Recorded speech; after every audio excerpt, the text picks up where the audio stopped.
గౌరవనీయులైన ప్రజాప్రతినిధులు, మాజీ ప్రజాప్రతినిధులు,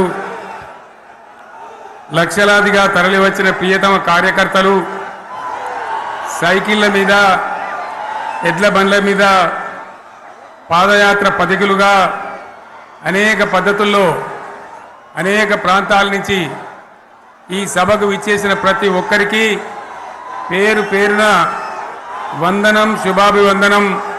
మీ అందరికీ కూడా తెలంగాణ రజతోత్సవ శుభాకాంక్షలు నేను తెలియజేస్తా ఉన్నాను.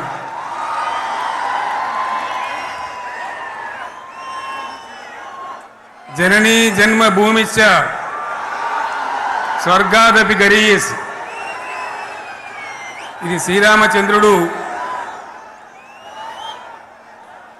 లంక మీద యుద్ధం చేసి రావణ సంహారం చేసి అయోధ్యకు తిరిగి రావాలి అనేటువంటి ఆలోచనలో ఉన్నప్పుడు రాముల వారి సోదరుడు లక్ష్మణుడు సహా ఆయన వెంట ఉన్న చాలామంది పెద్దలు లంక చాలా సువర్ణమయంగా ఉంది, అద్భుతంగా ఉంది, మనం ఇంకా అయోధ్యకు ఎందుకు, ఇక్కడి నుంచే పరిపాలన చేద్దామని అంటారు.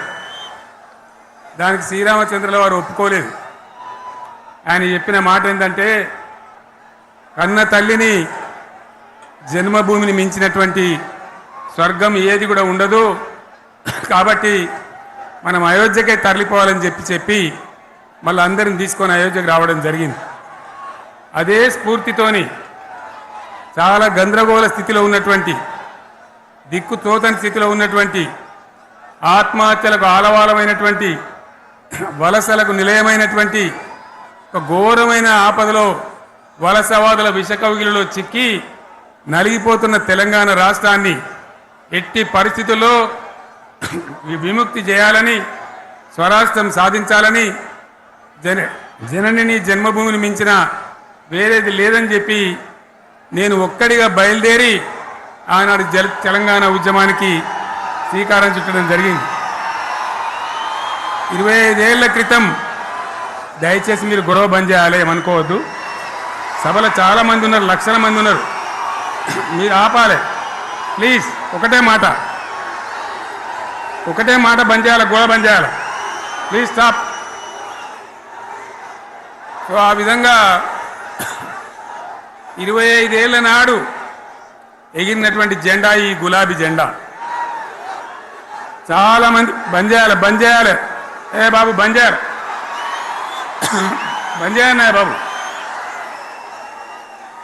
ఆ రకంగా ఎగిరిన జెండాను ఎందరో అవమానపరిచింది, ఎన్నో మాటలు అన్నారు, ఎగతాళి చేసిండ్రు, అవహేళన చేసిండ్రు, మకలో పుట్టింది ఉబ్బలో పోతుందని చెప్పిండ్రు. కానీ ఈ జెండా మీ అందరి సహకారంతో, అనేక మంది త్యాగాలతోని, వందలాది మంది ప్రాణ బలిదానాలు కూడా చేయడంతో, అనేక ఉద్యమాలతోని యావత్తు తెలంగాణనే ఒక అద్భుతమైనటువంటి ఉద్యమమై ఎగిసిపడి ఒక సమయం ఎట్లా వచ్చింది, ఒక సమయంలో అంటే తెలంగాణ యావత్తు ఒక పక్కన నిల్చొని బరి గీసి బిడ్డ నా తెలంగాణ అక్కడ పెట్టు అని చెప్పి నిలబడ్డటువంటి సందర్భం మనందరం కూడా సృష్టించినాం. తద్వారా మన లక్ష్యం తెలంగాణ రాష్ట్రాన్ని సాధించుకున్నాం. ఆ తదనంతరం ప్రజలు దీవిస్తే 10 సంవత్సరాల పాటు అద్భుతమైనటువంటి దగదగలాడే తెలంగాణ తయారు చేసి అందరూ బిత్తరపోయే విధంగా, ఆశ్చర్యపడే విధంగా బ్రహ్మాండమైన తెలంగాణ నిర్మాణం చేసుకున్నాం. ఆ విధంగా 25 సంవత్సరాల సుదీర్ఘ చరిత్రను ఈరోజు ఈ వరంగల్ గడ్డ మీద మనం జరుపుకుంటా ఉన్నాం, రజతోత్సవ సందర్భంలో జరుపుకుంటా ఉన్నాం. చాలామంది చాలా రకాల ప్రయత్నాలు చేసినారు. ఇక్కడ కూడా ఇప్పుడు కూడా బ్రహ్మాండమైనటువంటి ప్రయత్నాలు చేస్తూ ఉన్నారు.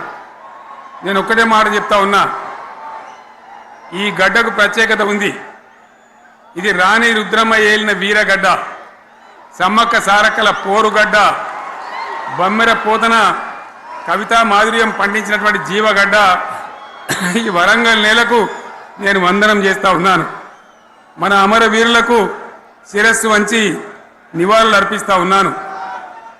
1969లో మూగబోయిన తెలంగాణ నినాదానికి తిరిగి జీవం పోసింది ఈ గులాబీ జెండాని మీ అందరికీ నేను మనవి చేస్తా ఉన్నాను. ప్రజలు పరిపాలన అప్పగిస్తే విధ్వంసమైన తెలంగాణను వికాసం పథంలో నడిపించింది ఈ తెలంగాణ. దానికి కూడా ఈనాటి కరెక్ట్గా 25 ఏళ్ళు నిండుతా ఉన్నాయి. ఆనాడు కొండా లక్ష్మణ్ బాపూజీ గారు ఆశ్రయం ఇస్తే ఏప్రిల్ 27, 2001న జలదృశ్యంలో టీఆర్ఎస్ ఆవిర్భావం తెలంగాణ చరిత్రనే మలుపు తిప్పిన ఒక మహోజ్వల ఘట్టం. పదవుల కోసమో, కులం కోసమో, మతం కోసమో, వ్యక్తుల కోసమో పుట్టలేదు ఈ గులాబీ జెండా. ఇది తెలంగాణ రాష్ట్ర సాధన కోసం పుట్టింది. పదవీ త్యాగాలతోనే మన తెలంగాణ ప్రస్థానం ప్రారంభమయ్యింది.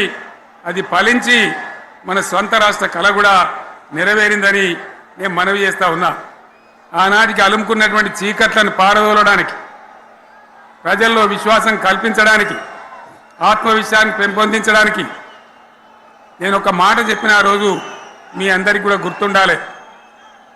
ఉద్యమం నుంచి వెనక్కి మరలితే, ఉద్యమ జెండాను దించితే నన్ను రాళ్లతో కొట్టి చంపండి అని చెప్పి నేను ఉద్యమాన్ని ప్రారంభించిన విషయం మీ అందరికీ కూడా